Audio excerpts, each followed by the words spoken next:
ചരിത്രപ്രസിദ്ധമായ ഒരു വിധി ഇന്ന് കോടതിയിൽ നിന്ന് വന്നിട്ടുണ്ട്. സ്പെഷ്യൽ ഇൻവെസ്റ്റിഗേഷൻ ടീമിൻ്റെ ഒരു ക്ലീൻ ചിറ്റ് വന്നിട്ടുണ്ട്, സുപ്രീം കോടതി നിയമിച്ചിട്ടുള്ള. അതെന്താണെന്നൊന്ന് പറയും, കാരണം അതിനകത്തൊരു ചില നൂലാമാലകളും ചില കുഴപ്പങ്ങളും കേട്ടിരുന്നതാണ്. അതുകൊണ്ടാണത് നമ്മൾ പറയുന്നത്. സുഭാഷിതം ചാനൽ, ഡിജിറ്റൽ ചാനലിൽ എല്ലാവർക്കും സ്വാഗതം. ചാനൽ കാണുക, സംഭാവന നൽകുക, പരസ്യം നൽകണം. പരസ്യ കമ്പനികളെ അല്ലെങ്കിൽ പരസ്യ സ്ഥാപനങ്ങളെ ഞങ്ങൾക്കൊന്ന് പരിചയപ്പെടുത്തി തരണം. ഈ ചാനൽ കാണുന്നവർ ഞങ്ങൾ നേരിട്ട് ബന്ധപ്പെട്ട് പരസ്യമൊക്കെ മേടിച്ചോളാം. കാരണം ഞങ്ങളുടെ ഫിനാൻസ് സൈഡ് വളരെ വീക്കാണ്. ഫിനാൻസ് ഓഫീസർ പറഞ്ഞു വീക്കാണ് സാർ കാര്യങ്ങൾ. അതുകൊണ്ട് തീർച്ചയായിട്ടും ഞങ്ങളെ സഹായിക്കണം. വൻധാര എന്ന് പറയുന്ന VANTARA വൻധാര എന്ന് പറയുന്ന ഒരു വലിയ പ്രദേശം, ആയിരക്കണക്കിന് ഏക്കർ പ്രദേശത്തെ നമ്മുടെ റിലയൻസ് ഇൻഡസ്ട്രിയലിൻ്റെ ഭാഗമായി പ്രമുഖ വന്യജീവി പുനരുജ്ജീവന കേന്ദ്രം വൻധാര തുടങ്ങിയിരുന്നു.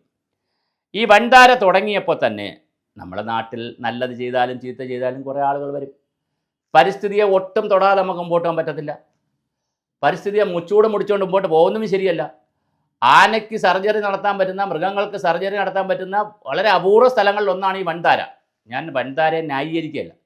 പക്ഷേ കോടതി പറഞ്ഞ നിർദ്ദേശങ്ങൾ നോക്കുമ്പോൾ SIT സ്പെഷ്യൽ ഇൻവെസ്റ്റിഗേഷൻ ടീമിൻ്റെ റിപ്പോർട്ട് മുദ്രവെച്ച് പൂർണ്ണമായ പകർപ്പ് വൻധാരയുടെ ആഭ്യന്തര ഉപയോഗത്തിനായി SIT റിപ്പോർട്ടിൻ്റെ സംഗ്രഹം രഹസ്യമല്ല, അത് കോടതി ഉത്തരവിൻ്റെ ഭാഗമാണ്. അതുപോലെ ഈ കേസിനാസ്പദമായ കേടുകൾ ഷെഡ്യൂൾ Aയിൽ പരാമർശിച്ചിട്ടുള്ള എല്ലാ പരാതികളും ഹർജികളും അവസാനിപ്പിച്ചിരിക്കുകയാണ്. ഇനി ഇതിൻ്റെ പേരിൽ പരാതികളൊന്നും പറ്റില്ല. ഇതേ ആരോപണങ്ങൾ കൂടുതൽ പരാതികൾ ഒരു ഫോറത്തിലും സ്വീകരിക്കുന്നതല്ല കോടതിയുടെ. വൻധാരയും അധികാരികളും SIT നിർദ്ദേശിച്ച നടപടികൾ നടപ്പിലാക്കണം. അവർ ചെയ്ത നടപടികൾ നടപ്പിലാക്കണം. SIT എന്ന് പറയുന്ന സ്പെഷ്യൽ ഇൻവെസ്റ്റിഗേഷൻ ടീമാണ്. ഇതിൻ്റെ പശ്ചാത്തലം എന്ന് പറയുന്നത്, വൻധാര എന്ന് പറയുന്ന സ്ഥാപനം ഈ റിലയൻസ് ഗ്രൂപ്പുകാർ തുടങ്ങിയതിന് ശേഷം നിയമവിരുദ്ധ പ്രവർത്തനങ്ങളും ക്രമക്കേടുകളും ആരോപിച്ച് 2 റിട്ട് ഹർജികളാണ് സമർപ്പിച്ചിരുന്നത്. ഒന്ന് Greens zoological rescue and rehabilitation centre, Radhakrishna temple, elephant welfare trust. കാരണം ഇതുപോലത്തെ കോടിക്കണക്കിന് രൂപയുടെ സ്ഥാപനമൊക്കെ നടത്തുമ്പോൾ സ്വാഭാവികമായി ചില പ്രശ്നങ്ങൾ ഉണ്ടാവും. പക്ഷേ അതിൻ്റെ ഫുൾ മെരിറ്റും ഫുൾ സ്പിരിറ്റും മനസ്സിലാക്കിയിട്ട് വേണം നമ്മൾ ഓരോ വിഷയത്തിലും സമീപിക്കാൻ. ഞാൻ ഒരിക്കലും ഈ സ്ഥാപനത്തിന് അതിൻ്റെ അനുകൂലമായ എതിർത്ത് പറയുന്നതല്ല. ഇങ്ങനത്തെ സ്ഥാപനങ്ങൾ വരട്ടെ, മൃഗങ്ങളെയൊക്കെ സംരക്ഷിക്കുന്ന ആളുകൾക്ക് ഇതിനെ പഠിക്കാൻ പറ്റുന്ന സ്ഥാപനങ്ങളൊക്കെ വരട്ടെ. അപ്പോൾ 2 സ്ഥാപനങ്ങൾ നേരത്തെ 25/8/2000 കോടതിക്ക് തെളിവുകൾ ലഭിച്ചിരുന്നില്ലെങ്കിലും വിഷയത്തിൻ്റെ ഗൗരവം കണക്കിലെടുത്ത് വസ്തുതാ അന്വേഷണത്തിനായി വിരമിച്ച ജഡ്ജിമാരുടെയും മുതിർന്ന ഉദ്യോഗസ്ഥരുടെയും നേതൃത്വത്തിൽ പ്രത്യേക അന്വേഷണ സംഘത്തെ കോടതി നിയമിച്ചു.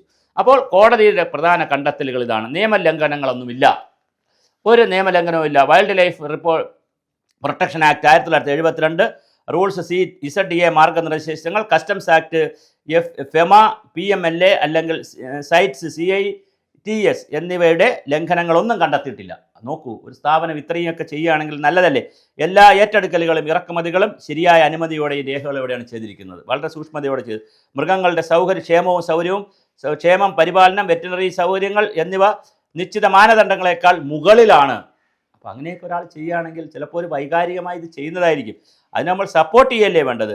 മരണനിരക്ക് ആഗോള മൃഗശാല ശരാശരിക്ക് അനുകൂലമാണ്. Global human certified seal of approval ഉപയോഗിച്ച് ഗ്ലോബൽ ഹ്യൂമൻ സൊസൈറ്റി സാക്ഷ്യപ്പെടുത്തിയ സംരംഭമാണിത്. അപ്പോൾ വളരെ വലിയ രീതിയിലാണ് കാർബൺ ക്രെഡിറ്റ് ലംഘനം, വെള്ളം ദുരുപയോഗം, കള്ളപ്പണം വെളുപ്പിക്കൽ എന്നിവയുടെ സംബന്ധിച്ച വിവരങ്ങൾ അടിസ്ഥാനരഹിതമാണെന്ന് കോടതി കണ്ടെത്തിയിരിക്കുന്നു. അസാധാരണമായ ഫണ്ട് കൈമാറ്റമോ കള്ളക്കടത്ത് ബന്ധങ്ങളോ ഒന്നും തന്നെ ഇല്ല. അങ്ങനെ നേരിടേണ്ടി വന്നത് ആവർത്തിച്ചുള്ള കുറേ പരാതികളാണ്.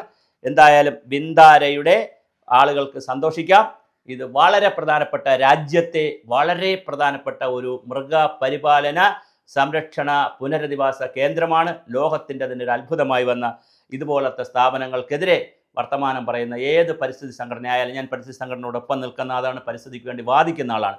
പക്ഷേ കുഞ്ഞു കുഞ്ഞു കാര്യങ്ങൾ പറഞ്ഞിട്ട് നമുക്കിതിലേക്ക് പോകരുത്. ഇപ്പോൾ SIT സ്പെഷ്യൽ ഇൻവെസ്റ്റിഗേഷൻ ടീം ഇതെല്ലാം കണ്ടുപിടിച്ചിരിക്കുകയാണ്. ഇനി അതെല്ലാം കാശ് കൊടുത്താണ് എന്നൊന്നും പറഞ്ഞ് വരുന്നരുത്.